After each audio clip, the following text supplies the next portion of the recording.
Hello दोस्तों, आप सभी का स्वागत है हमारे YouTube channel Excel official classes और मेरा खुद का चैनल है स्टडी अड्डा बाय शिवम। आप इन चैनलों पर जाकर चैनल को सब्सक्राइब कर लें। आज हमारा बायोलॉजी का नेक्स्ट टॉपिक है पोषण। पोषण किसे कहते हैं? ठीक, पोषण किसे कहते हैं? जीवों द्वारा प्राप्त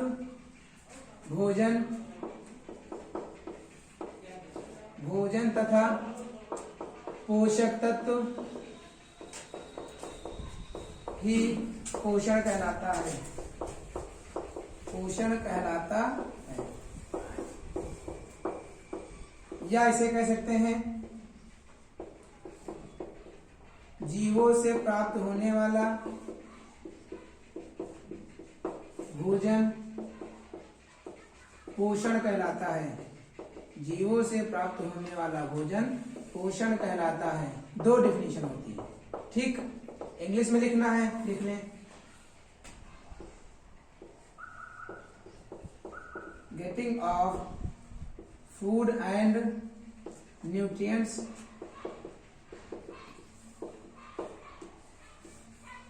फ्रॉम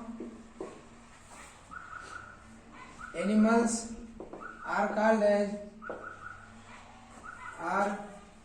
as nutrients या न्यूट्रिशन। ठीक, नोट कर लीजिए जल्दी से, इसको जल्दी से नोट कीजिए। डिफिनीशन हमारी क्या लिखी है? Getting of foods and nutrition from the animals are called as nutrition, यानी जानवरों से भोजन प्राप्त करना, पोषक तत्वों को प्राप्त करना क्या कहलाता है? हमारा पोषण कहलाता है। ठीक, अगला पॉइंट, पोषण की आवश्यकता।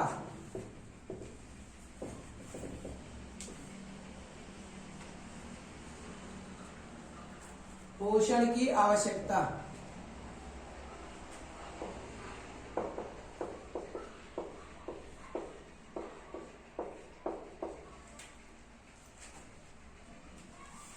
नीड ऑफ न्यूट्रिशन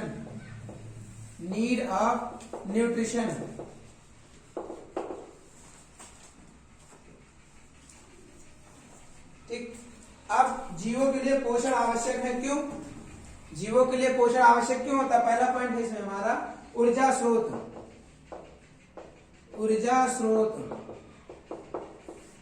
यानी सोर्स ऑफ एनर्जी।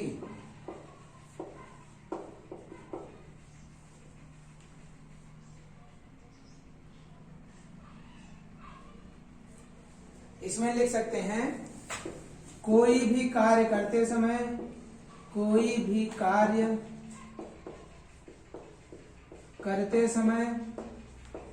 हमें ऊर्जा की जरूरत होती है।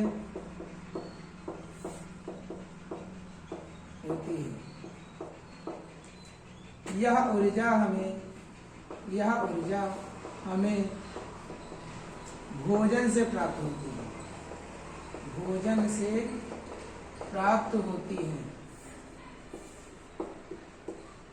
यानी हम जो कार्य करते हैं उसके लिए हमें ऊर्जा चाहिए, और ऊर्जा मिलती कहां से हमें? है भोजन से। भोजन करेंगे तभी ऊर्जा में बदलेगी, और भोजन का ऊर्जा में बदलना रासायनिक परिवर्तन है। ठीक, तो इंग्लिश में for doing any work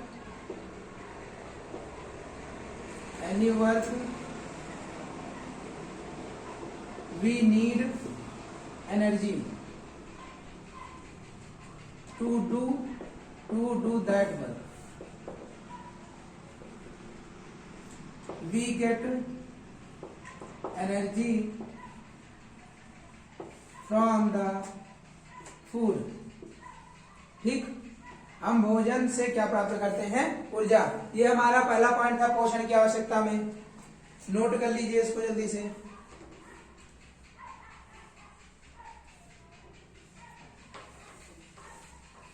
note कर लीजिए।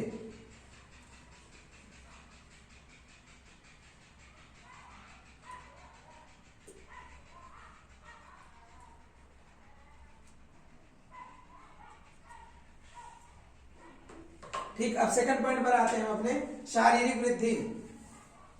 अगला पॉइंट हमारा होगा शारीरिक वृद्धि, ग्रोथ, इसे कहते हैं ग्रोथ।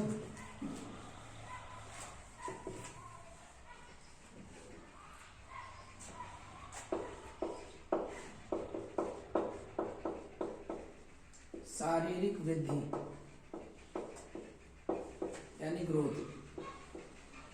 अब शारीरिक वृद्धि से हमारा क्या अर्थ है, यानी जब हमारे शरीर में भोजन जाएगा, ऊर्जा मिलेगी, हम मेहनत करेंगे, ऊर्जा खर्च होगी, ऊर्जा जब खर्च होगी तो हमारे शरीर पर ही लगती है ऊर्जा, कहीं अलग नहीं जाती, और वो धीरे धीरे हमारे शरीर में वृद्धि उत्पन्न करती है कि हम लंबे हो जाए। ठीक, तो इसके बारे में लिखना है, भोजन से प्राप्त द्रव्य हमारे शरीर में वृद्धि करने वाले हार्मोन को उत्तेजित करते हैं,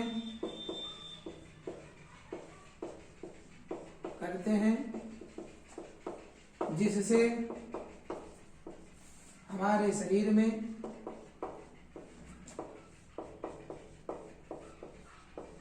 वृद्धि होने लगती है, ठीक। that materials are nutrients which are get from food, helps our body in growth, यानी भोजन से जो पोषक तत्व प्राप्त होते हैं, द्रव्य हमारे शरीर में, हमारे शरीर को बढ़ने में मदद करते हैं, यानी वृद्धि करने के लिए उसमें एक हार्मोन होता है, वृद्धि करने के लिए एक हार्मोन होता है, उसको उत्तेजित करते हैं, वो जितना उत्तेजित होगा हार्मोन उतना ही हमारे शरीर को बड़ा करेगा। ठीक, ये था हमारा सेकंड टॉपिक, नोट कर लीजिए जल्दी से।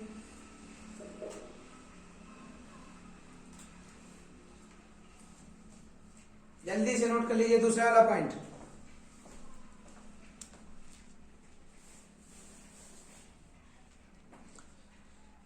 अब हम आ जा रहे हैं अपने तीसरे पॉइंट पर, अपना तीसरा पॉइंट,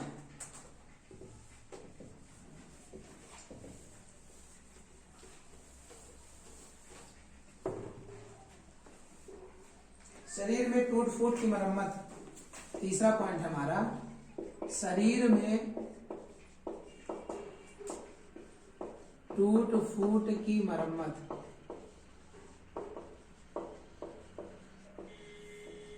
यानी repairing of body parts, repairing of body parts.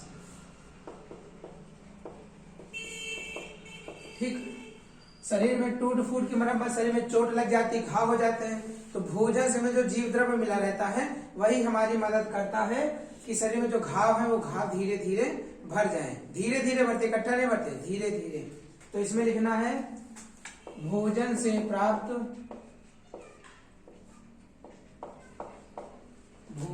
प्राप्त जीव द्रव्य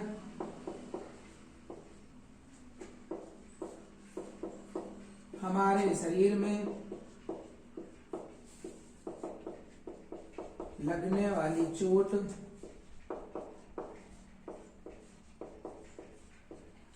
तथा किसी हड्डी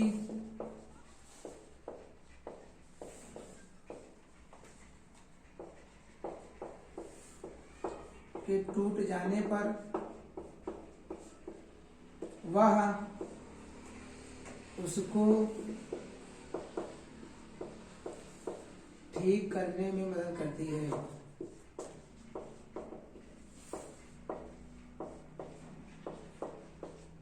ठीक, ये था शरीर में टूट फूट की मरम्मत है, हड्डी टूट गई, कहीं पर चोट लग गई, घाव आ गया, तो भोजन से जो हमें जीव द्रव्य प्राप्त होता है वो उसको ठीक करने में मदद करती है। इंग्लिश में लिख लो, from food we got that type of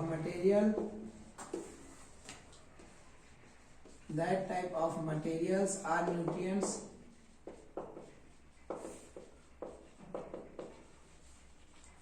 who helps us to repairing of our body parts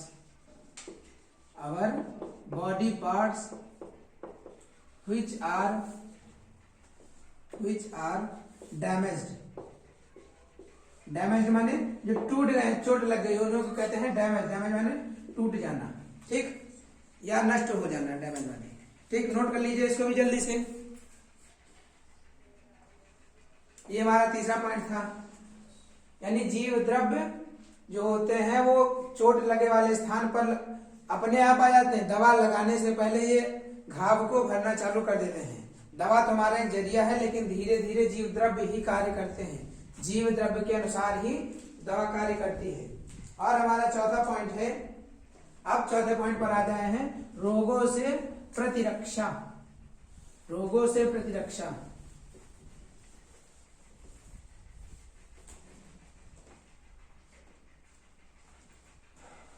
fourth point, रोगों से प्रतिरक्षा, प्रोटेक्शन फ्रॉम डिजीजेज,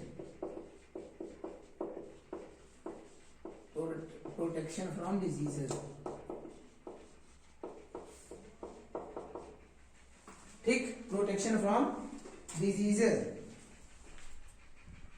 हमारा चौथा पॉइंट था रोगों से प्रतिरक्षा, प्रोटेक्शन फ्रॉम डिजीजेज, यानी रोगों से हमारी प्रतिरक्षा यानी रक्षा कैसे होती है, जब हमें संतुलित आहार मिले, ठीक, संतुलित आहार से ही हमारी रक्षा होती है।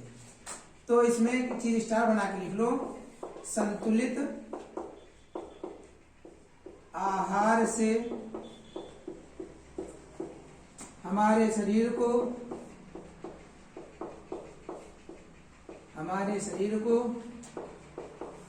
रोगों से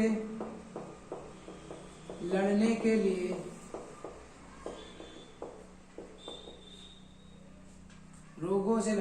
ऊर्जा मिलती है।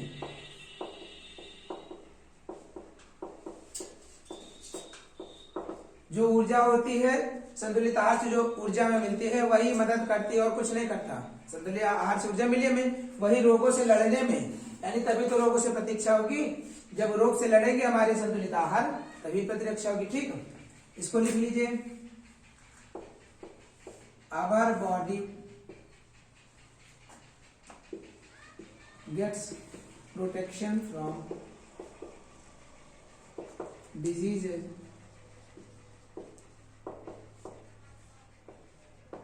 when we take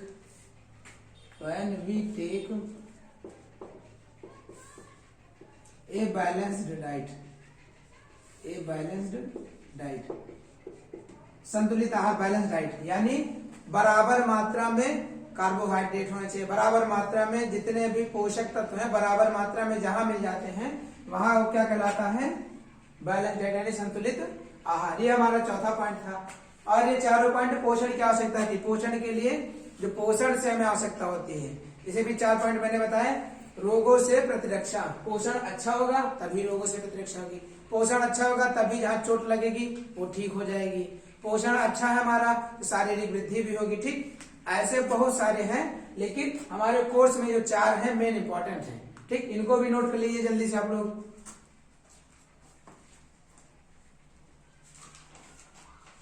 जल्दी से नोट कीजिए।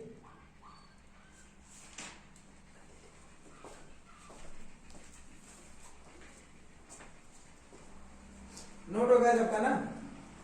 अब अपने अगले टॉपिक पर आते हैं। अब हम अपने अगले टॉपिक पर आ रहे हैं। हमारा अगला टॉपिक है पोषण के प्रकार। हमने पोषण जाना, उसकी आवश्यकता को जाना, अब उसके प्रकार भी जानेंगे। पोषण के प्रकार, यानी टाइप्स ऑफ न्यूट्रिशन, पोषण भी दो प्रकार के होते हैं। पोषण कितने प्रकार के होते हैं? दो प्रकार के। पोषण दो प्रकार के होते हैं।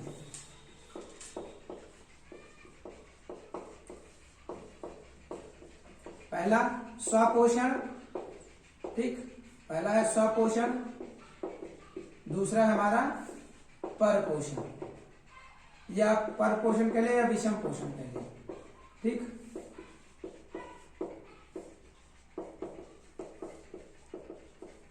ये थे हमारे दो प्रकार पोषण के, ठीक, इसको भी नोट कर लीजिए। और इंग्लिश वाले, there are two types of nutrition. First is autotrophic nutrition, second is heterotrophic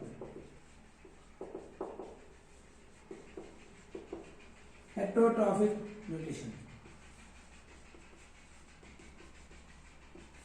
ठीक। जो स्वपोषण होते हैं, जो स्वपोषण करते हैं वो क्या कहलाते हैं? स्वपोषी। इसे स्वपोषी भी कहते हैं, ठीक, और इसे परपोषी। इसका दूसरा नाम है, एक स्वपोषी एक परपोषी। स्वपोषण को कहते हैं स्वपोषी, परपोषण को कहते हैं परपोषी। इसको भी नोट कर लीजिए जल्दी से नोट कर लीजिए इसको।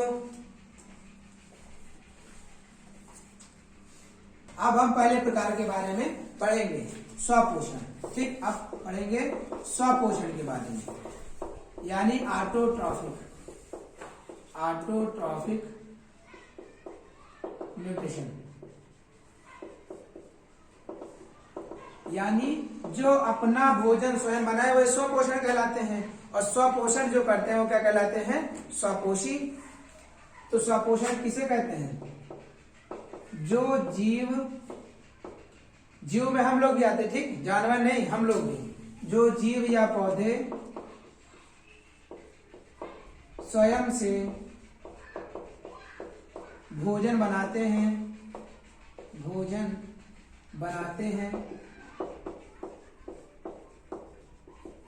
वह स्वपोषी कहलाते हैं। यानी अपना पेट जो खुद भरे, मतलब दूसरे की मेहनत नहीं, अपनी मेहनत से, वो स्वपोषण होते हैं। इंग्लिश में those animals are plants who make their own food called as autotrophic,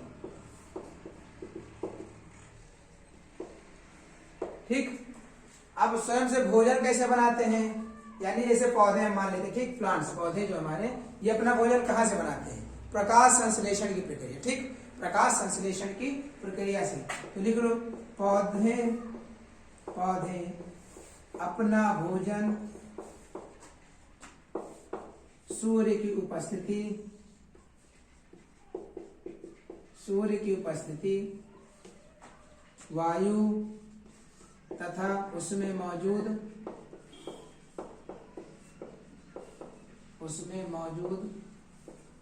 carbon dioxide तथा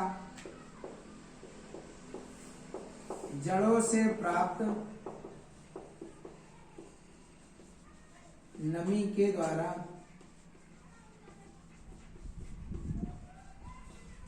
हरी पत्तियों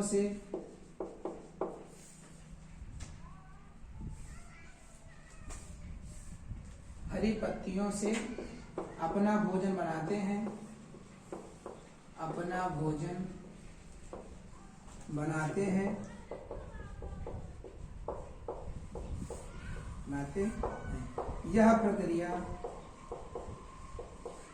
यह प्रक्रिया प्रकाश संश्लेषण कहलाती है।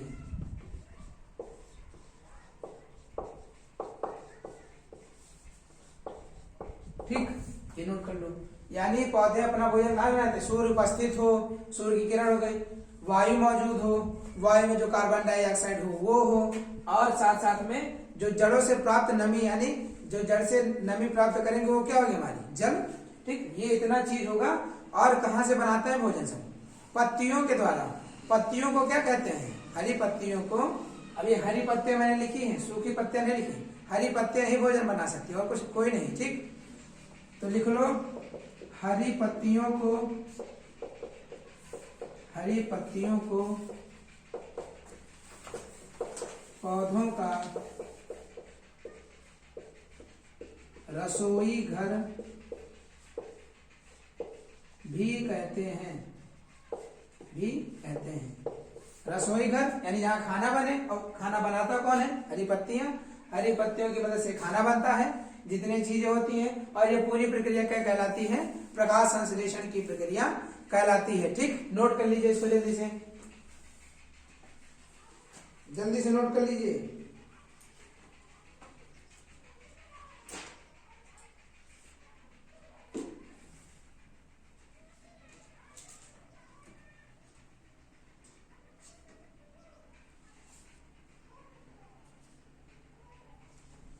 ठीक, अब इसके बारे में थोड़ा हम बता दे रहे हैं, और अब क्रिया से समझ लीजिए थोड़ा इसे।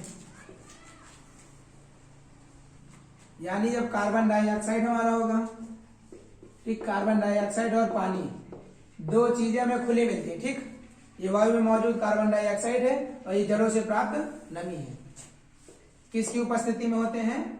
सूर्य की उपस्थिति, सूर्य की उपस्थिति। ठीक, अब किसमें खाना बनता है? हरी पत्तियों में। हरी पत्तियों में पाया क्या जाता है? क्लोरोफिल, है ना, क्लोरोफिल पाया जाता है। तब ये क्या बनाते हैं? C6H12O6। ये इतनी प्रक्रिया क्या कहलाती है? ये प्रकाश संश्लेषण की प्रक्रिया है। ठीक, ये प्रकाश संश्लेषण की प्रक्रिया है।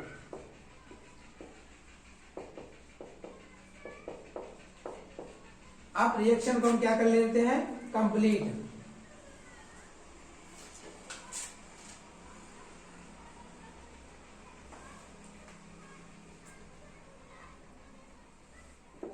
और एक चीज ध्यान रखिए, इसके साथ ऑक्सीजन गैस भी हमारी मुक्त होती जाती है। इसके साथ ऑक्सीजन गैस भी मुक्त होती है। ठीक, ताकि ऑक्सीजन गैस जब निकलती है तो हम लोगों के लिए लाभदायक होती है। प्रकाश संश्लेषण की क्रिया से ही ऑक्सीजन गैस जो हमें मिलती है बहुत लाभदायक गैस होती है।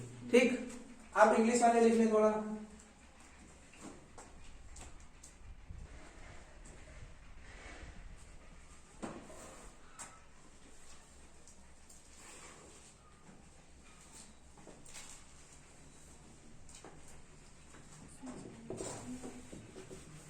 इंग्लिश वाले लिख लें।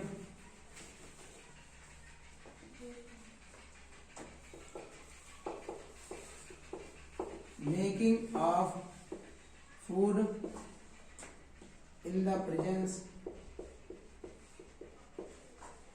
of sunlight, water and carbon dioxide present in air in the leaves by the plants. This process is known as photosynthesis.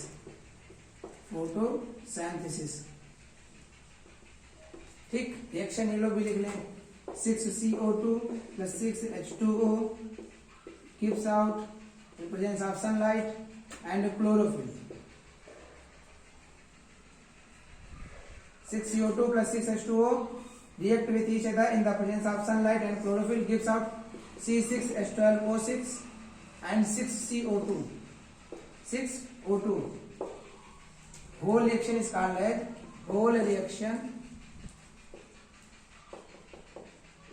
as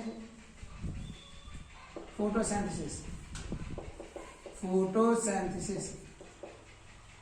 ठीक, write down it, write down it.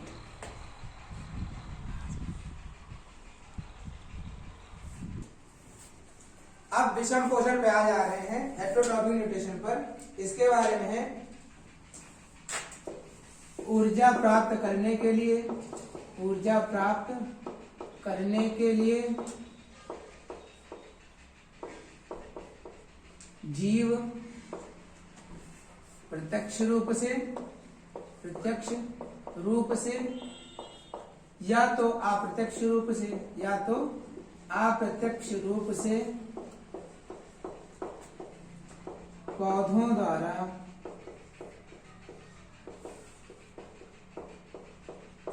संश्लेषित भोजन पर निर्भर रहते हैं। वह विषम पोषण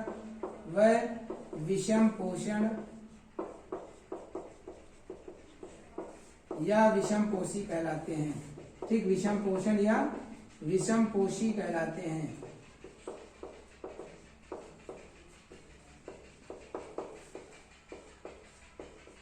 जैसे for getting the energy animals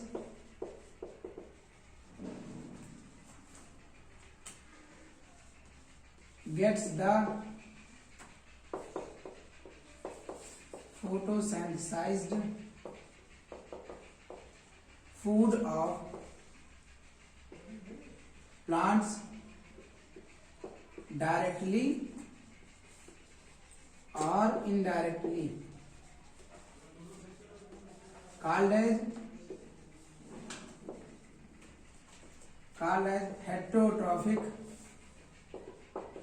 heterotrophic nutrition. ठीक, इसको भी नोट कर लीजिए, जल्दी से नोट कर लीजिए। इसको बताएंगे विषम पोषण के प्रकार, यानी टाइप्स ऑफ हेटेरोट्रॉफिक न्यूट्रिशन। ठीक, इनके प्रकारों को जानते हैं और धीरे धीरे पढ़ते हैं। ये निम्नलिखित प्रकार के होते हैं। ये निम्नलिखित प्रकार के होते हैं।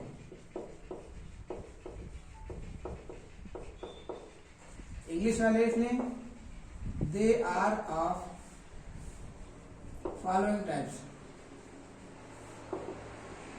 दे are of following types. First point, शाकाहारी यानी इन्हें क्या कहते हैं? हर्बीवोरस यानी शाकाहारी से शाका और हारी यानी शाक, ऐसे होगा ना। इसका संधि विच्छेद करेंगे तब क्या होगा? शाक प्लस आहारी, यानी शाक जो पेड़ पौधे सब्जियां यानी मांस वाली कोई चीज नहीं हो, वेजिटेरियन होनी चाहिए। शाक सब्जी जो उसका आहार करे वो कैसे होते हैं? शाकाहारी। ठीक, ये संधि विच्छेद से समझ लो, केवल इसी के नाम से समझना है कि शाकाहारी किसे कहते हैं। तो लिख लो, वह जंतु जो पेड़ पौधों तथा पत्तियों को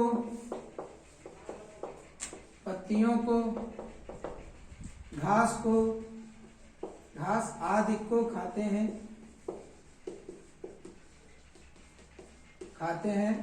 वह शाकाहारी जीव कहलाते हैं।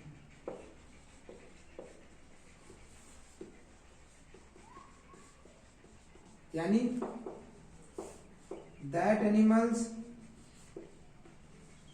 That animals who Yeats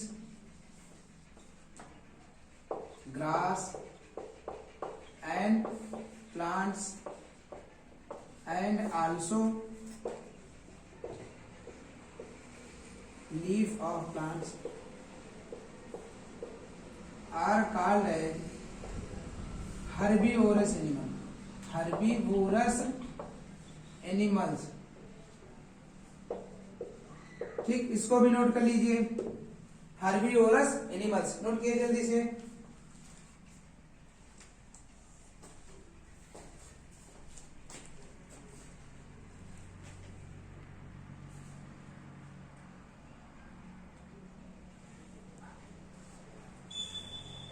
note हो गया सबका ना। अब दूसरे प्रकार पर आते हैं लोग। अब दूसरे प्रकार पर आते हैं। हमारा दूसरा प्रकार है मांसाहारी। दूसरा प्रकार क्या है? मांसाहारी।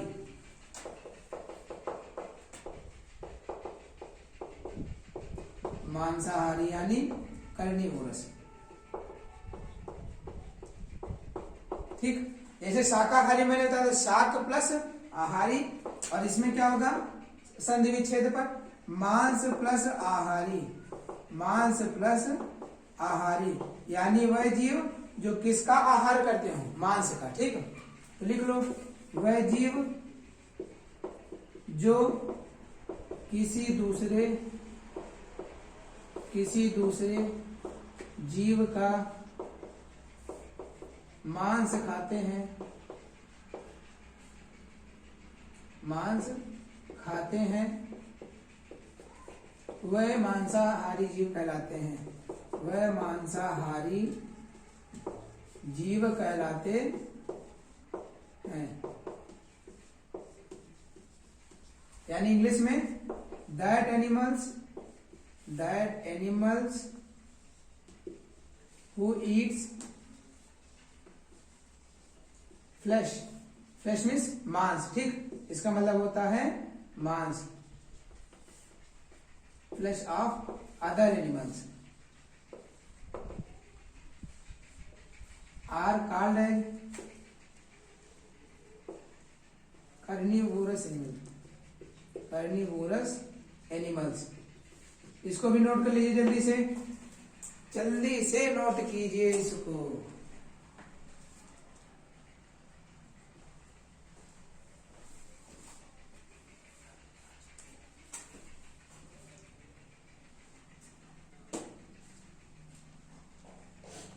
नोट हो गया सबका? अब तीसरे पॉइंट पर आ जा रहे हैं। अब तीसरे पॉइंट पर आ जा रहे हैं हम लोग। तीसरा पॉइंट है हमारा अपमार्जक। अपमार्जक। ठीक, अपमार्जक इसको कहते हैं स्कैवेंजर। स्कैवेंजर्स यानी अपमार्जक वह जीव जंतु जो अपना भोजन कहां से प्राप्त करें? सड़े गले पौधों से। ठीक, वह जीव जो अपना भोजन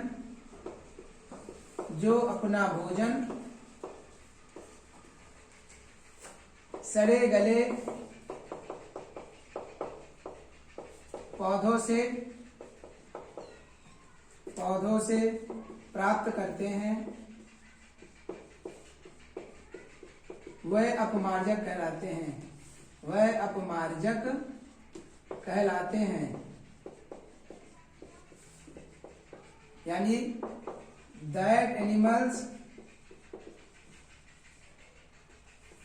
who gets their food from damaged plants are called as scavenger। इसको नोट कर लीजिए जल्दी से।